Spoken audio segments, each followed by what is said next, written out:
So let me tell you about the winter I decided to stop being a good neighbor. For 9 years, every single snowstorm, I plowed our entire private road for free. Nobody asked me to, I just did it. Had the truck, had the plow, had the time. Then one Tuesday morning, I found a $200 fine in my mailbox for tire tracks in the snow that I had already cleaned. All right, let me back up. My name is Marcus. I moved into Maplewood Estates 9 years ago, right after I retired from 22 years in Army logistics. I know how to move things, manage things, keep things running. It's just how my brain works.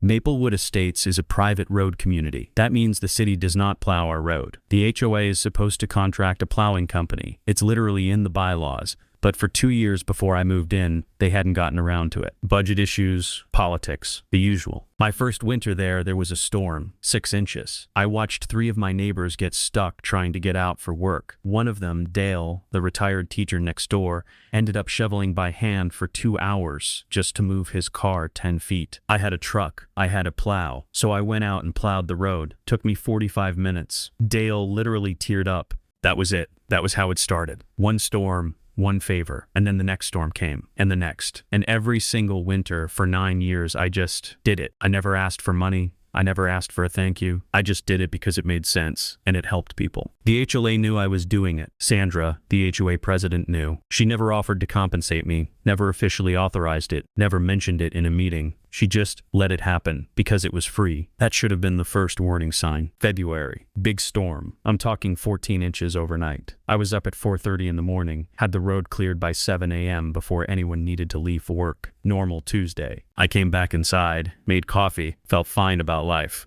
3 days later, there's an official HOA envelope in my mailbox. I figured it was some newsletter. I open it. It's a fine, $200. The violation, and I am reading this word for word, unauthorized creation of tire tracks and vehicle markings on common area surfaces in violation of HOA Aesthetic Code, Section 4, Paragraph 2. My tire tracks from plowing the road for free. I stood in my driveway holding that letter for probably 4 minutes. I called Sandra. She picked up on the second ring, which told me she was expecting my call. She explained very patiently, very slowly, that the HOA had received a complaint from a resident about the tire marks left in the snow. She said the aesthetic code was very clear. I said, Sandra, I was plowing snow. She said, the process and outcome were appreciated, but the code still applies. I said, you're fining me for plowing the road that you're supposed to be paying someone to plow? She said, Marcus, I understand your frustration. The fine has been issued. You may appeal it at the next board meeting. I did not go to the board meeting. I paid the fine online that afternoon.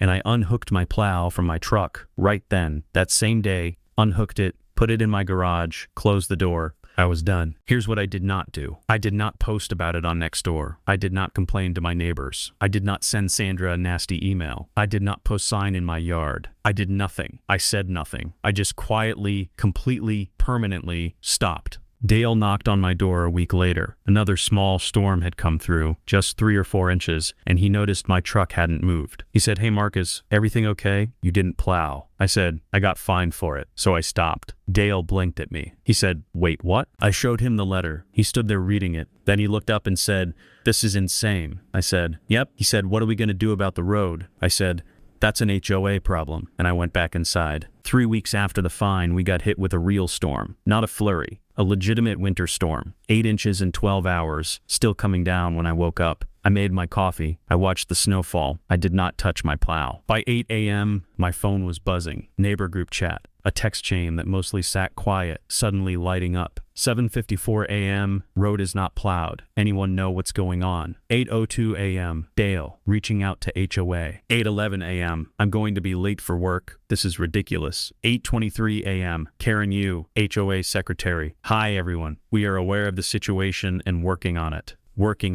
At 8:23 a.m., during a storm that had been forecast for 4 days. By 10 a.m., a few neighbors had started shoveling their sections by hand. Dale cleared the area around his mailbox. A family at the end of the cul-de-sac managed to get their SUV out by flooring it through the packed snow. A few months after the Senate finally called the passage camp in Bedward. By noon, Sandra had apparently called 3 different plowing companies. The first 2 were already booked. The third could come, but not until 4 p.m., and their emergency rate was $450 for a private road our size. $450 for one storm, for a job I had been doing for free. Gary Pruitt, Sandra's own husband, had gotten his sedan stuck trying to back out at 9 a.m. and had to wait 4 hours for it to thaw enough to pull it free. The plow company showed up at 4:15 p.m. The road was cleared by 5. 3 people had already called in late to work. One woman had missed a medical appointment. I heard Sandra was furious, not at herself, at the situation. There's a difference, apparently. 2 days after the big storm, Sandra Pruitt knocked on my door. She was carrying a small gift, a tin of cookies, which told me she had prepared for this visit. I opened the door. I did not invite her in immediately. I just looked at her. She smiled and held out the cookies and said, "Marcus, I was hoping we could talk." I stepped back and let her in. She sat at my kitchen table. She said, "I wanted to address what happened with the fine. It was brought to us as a formal complaint, and we had to act on it. I want you to know that personally, I think you do a wonderful thing for this community." I said, "Okay." She waited for more. I didn't give her more. She said, "We're hoping you might consider resuming what you were doing for the good of the neighborhood. Obviously, we'd look into having the fine reversed." I said, "I appreciate that, but I've made my decision." She leaned forward slightly. "Marcus, we had to pay $450 last week. That comes out of the community fund, everyone's dues." I said, "I know, that's what the community fund is for." She said, "It's not sustainable. We have 2 more months of winter." I said, "I know. Marcus, Sandra." I kept my voice very even. "You issued me a fine for doing something that saved this community hundreds of dollars a year, every year, for 9 years. I paid it, and I stopped. That's all that happened here." She opened her mouth, closed it. I said, "I hope the HOA finds a good contractor. There are some good ones out there." I ate them. They were actually pretty good. Shortbread. February brought 4 more storms. The HOA tried to negotiate a seasonal contract with the plow company. They wanted a flat rate. The company, now well aware of the situation, offered them a rate of $2,800 for the rest of the season, for a private road that I had plowed for free for 9 years. The board voted 3-2 to accept. Tom Briggs voted no and reportedly stared at the ceiling for a long time afterward. Then the contractor missed a storm. Just didn't show. Said there was an equipment issue. Sent a partial crew the next morning who only did half the road because they ran out of time on their route. Half the road, Dale's End, got plowed. The cul-de-sac did not. 2 families on the cul-de-sac, the Nguyen's and the Romeros, were effectively trapped for 6 hours. The Nguyen kids missed school. Mrs. Romero, who was in her 70s, had a grocery delivery come and the driver couldn't get in, so he just left. The Nguyens filed a formal complaint with the HOA. The Romeros started talking to a lawyer about liability, because if the road isn't maintained and someone gets hurt, who's responsible? That word, liability, spread through the neighborhood like a second storm. An emergency HOA board meeting was called. I was not invited. I didn't ask to be. Tom Briggs laid out the numbers. They had already spent over $3,000 between emergency rates and the seasonal contract. They were on pace to blow the entire reserve fund on plowing alone by March.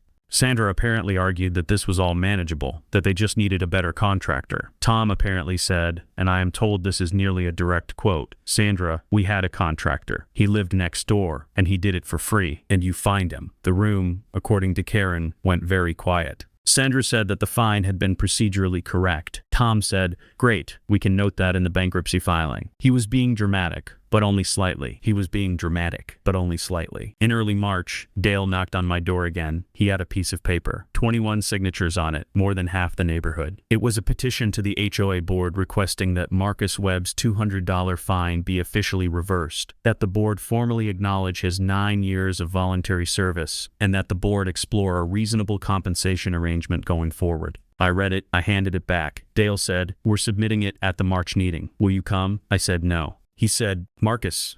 I said, "Dale, I'm not trying to be difficult. I don't need an apology in a conference room.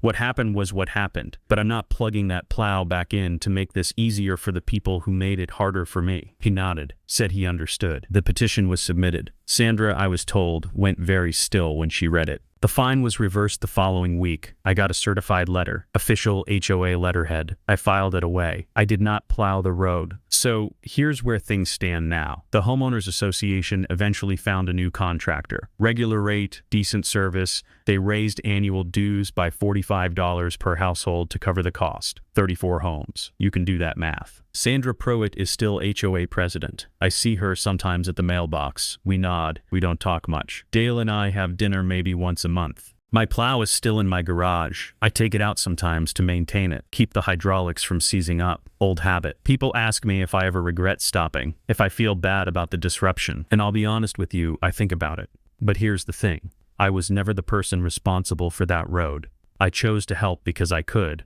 and because it was the right thing to do. The moment the community treated that choice like an offense, fined me for it, put it in an official document with a dollar amount, they made it very clear what they thought of the arrangement. So I gave them clarity right back. You want to fine me $200 for helping you fine, but helping you just got a lot more expensive. Thanks for watching. If any of this felt familiar, if you've been the Marcus in your neighborhood, your workplace, your family, drop it in the comments. You're not alone. Subscribe if you want more stories like this, new ones every week. I'll see you in the next one.